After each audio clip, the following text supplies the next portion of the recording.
Nuestra mirada va a ver el teletrabajo y la salud mental perinatal, que es nuestra área de promoción, la salud mental perinatal. Y bueno, eh, partiendo por entender que necesitamos tener en cuenta al momento de pensar el teletrabajo que las personas que ejercen el cuidado principal de los menores, de las personas con discapacidad o de los adultos mayores que dependen de cuidados de otros son las mujeres, las madres en este caso. El segundo cuidador vendría siendo el padre, ¿cierto? Según estas encuestas.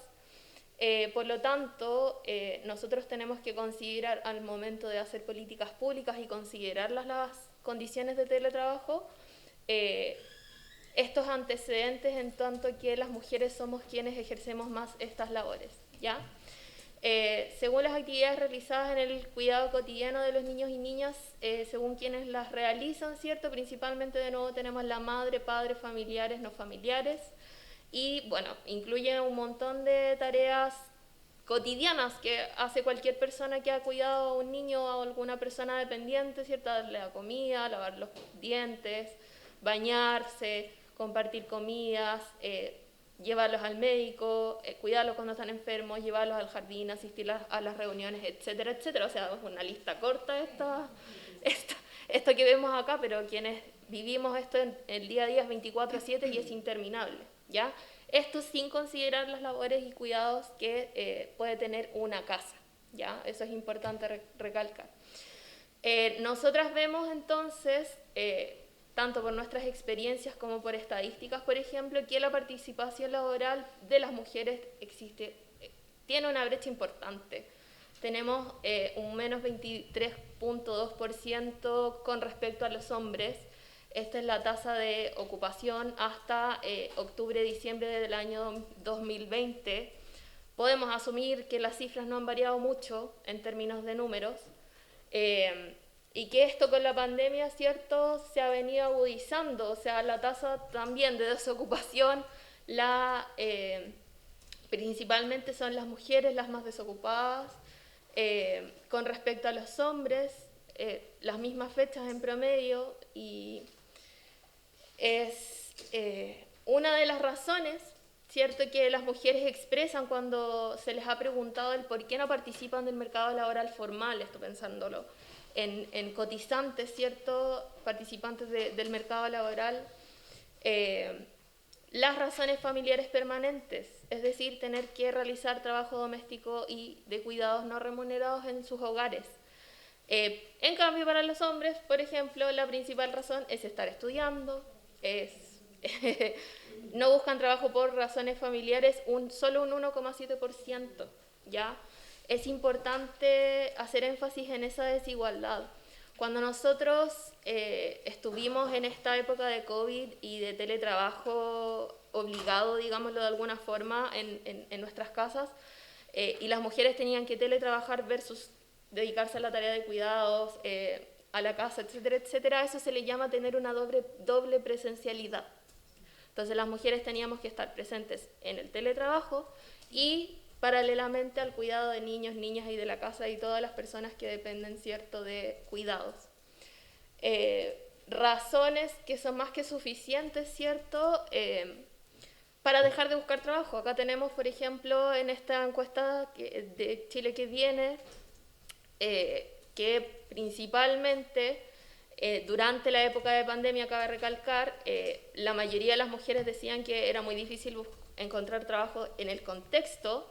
Sin embargo, la segunda razón del por qué no buscan trabajo remunerado, formal, es que tienen que cuidar niños o por las labores domésticas, ¿ya? Se vuelve a repetir, digamos, esta razón en términos de cifras. ¿Ya? Acá nosotros tenemos porcentajes de relaciones laborales con solicitudes de suspensión de contrato aprobadas y vigentes para el 30 de septiembre de 2021, que son las últimas cifras que yo pude encontrar. Y vemos que en todas las industrias, ahí puntualizadas, la mayoría de los contratos suspendidos son las mujeres, ¿ya? Y indistintamente de las áreas, si bien es cierto, hay una gran cantidad de hombres incluidos ahí en las cifras, la mayor parte de las mujeres que buscan suspender su contrato durante la pandemia, obviamente fueron mujeres por las razones antes expuestas. Entonces, si nosotros buscamos, por ejemplo, razones, más allá de las que ya varios han expuesto aquí en esta mesa, tenemos que las mujeres dedicábamos un 51,7% del tiempo, ¿cierto?, a las tareas del hogar, versus un 8,3%, ¿cierto? Versus un 23,3% el cónyuge o la pareja, el padre, digamos, de familia en este caso. Muchas mujeres, hasta el día de hoy me atrevería a decir, tienen esta carga laboral no remunerada a cuestas, paralelamente de un trabajo remunerado.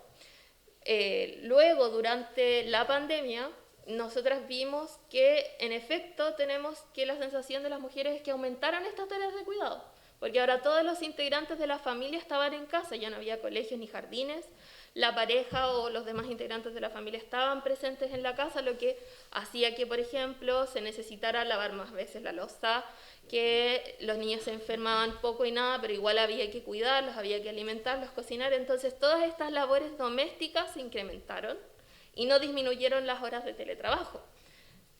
Varios expusieron acá que incluso se incrementaron durante la pandemia. Entonces las cifras aquí hablan por sí solas. Principales dificultades en contexto de pandemia, estas son cifras que nos proporcionó una de nuestras gestoras, que es Karina Albornoz, junto con la ayuda de Casa Natal. Fue una encuesta que ellas hicieron a más de 400 personas, mujeres en este caso, ¿cierto?, en donde ellas principalmente 27% renunciaron a su trabajo remunerado durante la gestación, porque no era compatible. El 35% previo a la pandemia no tenían redes de apoyo para el cuidado de los hijos. El 62% en contexto de pandemia no tenía redes de apoyo, es decir, se incrementó esta sensación, ¿cierto?, esta realidad de no tener redes de apoyo, y lo que nos deja con una gran exigencia y sobrecarga laboral y mental, la imposibilidad de desconexión de las actividades domésticas de cuidado de trabajo porque se estaban dando en el mismo lugar. El impacto en el estado del ánimo y, por supuesto, posibilidades de tener síndrome de burnout. Durante la pandemia también se hicieron encuestas sobre los efectos de los niños y niñas para los cuidadores, donde un 73% acusaba más demanda de atención de parte de estos niños y niñas, 30% de conductas regresivas, ¿cierto?, en el desarrollo, 63% de mayor reactividad emocional. O sea, aparte de estas cargas que ya hemos dicho, se agrega, ¿cierto?, que estos niños no entienden que la mamá, el papá, el familiar que está ahí presente físicamente no está disponible para atender a sus necesidades inmediatas, emocionales, físicas, etcétera, etcétera. O sea, yo soy testigo, mi propio testimonio puedo decir, los empleadores muchas veces se obligaban a tener la cámara encendida, y versus teníamos niños gritando, pidiendo cosas, y una intimidad familiar que se vio expuesta durante este periodo. Que finalmente, claro, el teletrabajo se trasladó a las casas, pero las casas muchas veces no tienen los espacios para poder desarrollar esta labor formalmente, disponer de los espacios, de los tiempos. Entonces, durante esta pandemia, y por supuesto que después las consecuencias mentales en la salud de los niños y niñas y adolescentes también se va a seguir incrementando, ¿cierto?, ha aumentado la demanda, y la mayor dificultad que se ha presentado durante la pandemia ha sido disponer de tiempo libre, efectivo, en donde uno pueda prestarle la debida atención y tiempo a estos niños y niñas y adolescentes, ¿cierto? Y también para autocuidado, porque eso tampoco se habla mucho. En las horas de desconexión, en las horas que uno no debiese dedicar, ¿cierto?, a dedicarse a las labores de cuidado y labores domésticas, debe existir un tiempo de poder dedicarse a uno mismo, buscar labores que, o sea, actividades que a uno le ayuden a poder desconectarse del trabajo y que obviamente no ocurren. Entre los principales beneficios, varios dijeron ya que esto no es nada nuevo en otros países, el teletrabajo, inclusive aquí en Chile también. Está cierto que encontramos mayor tiempo para compartir en familia, el ahorro en tiempo de traslados, la flexibilidad en términos de horarios y tareas, mayor sensación de productividad y satisfacción laboral, menos ausentismo y licencias por enfermedad, entre otras. Desafíos y dificultades hay varias, pero en términos de salud mental, durante la pandemia es importante recalcar eso, que dejamos expuestas a las personas y principalmente a estas madres a un aislamiento, a falta de redes de apoyo, a una gran cantidad de estrés y una alta carga laboral, lo que podría producir, por ejemplo, desórdenes alimenticios, alto uso de tabacos, especialmente si es que se vive sola y se experimenta una sobrecarga, ¿ya? Ahí es importante recalcar, por ejemplo, los aportes que hizo la primera compañera en exponer, que es resistencia materna, considerando la gran cantidad de hogares monoparentales en donde la madre es el jefe de hogar. Y estas madres usualmente viven con adultos mayores, más los niños, por lo tanto no existe una red de familia a la que ellas puedan concurrir, ¿cierto?, en vistas del teletrabajo. En este estudio se encontró que las mujeres que respondieron encuestas durante la pandemia se vieron más afectadas por el impacto en la salud mental que tuvo el COVID, primero por ser mujeres, eso es uno de los factores de riesgo, pertenecer a un grupo familiar numeroso y ser profesional de la salud. Yo creo que para nadie es desconocido la sobrecarga que tuvieron todos los funcionarios de la salud durante la pandemia. Y si pensamos en cifra también, hay un gran número de funcionarios de la salud, por ejemplo, las enfermeras, donde la mayor carga es, o sea, la mayor fuente laboral es la femenina, ¿cierto? Ya va a ir decreciendo en otras áreas, por ejemplo, en médicos, etcétera, pero tenemos ahí también un gran número de mujeres en esa área laboral. Resultado de encuestas en redes sociales, nosotras también cada cierto tiempo vamos haciendo algunos tipos de sondeo en donde las madres, por ejemplo, mencionan una mejor administración del tiempo, tiempos de desplazamiento cero, el poder estar en la casa, el poder dedicar mayor tiempo a estar en familia, el cuidar de la gestación para las mujeres que están gestando, y por lo tanto se debería regular los horarios que se establece para el teletrabajo, los criterios de productividad y cumplimientos de objetivos por sobre el cumplimiento de un horario, la implementación también laboral en casa y todo lo que eso implica en términos de espacio, ¿cierto?, de recursos, etcétera, etcétera. Bueno, ya para ir cerrando y para complementar lo que anteriormente expuso mi compañera, en base a toda esta información, como organización, estas son como nuestras conclusiones y algunas recomendaciones. Bueno, concluimos que el teletrabajo favorece el vínculo prenatal y el apego del bebé, posibilita la prolongación de la lactancia materna, permite una mayor autonomía, y no solo económica, también para organizar trabajo y cuidados, aumenta el bienestar y la autoestima materna, claramente en la medida que se logre un equilibrio entre el teletrabajo y los cuidados. Y bueno, recomendamos considerar la opción de teletrabajo desde la notificación de la gestación, sobre todo si esta gestación es de alto riesgo.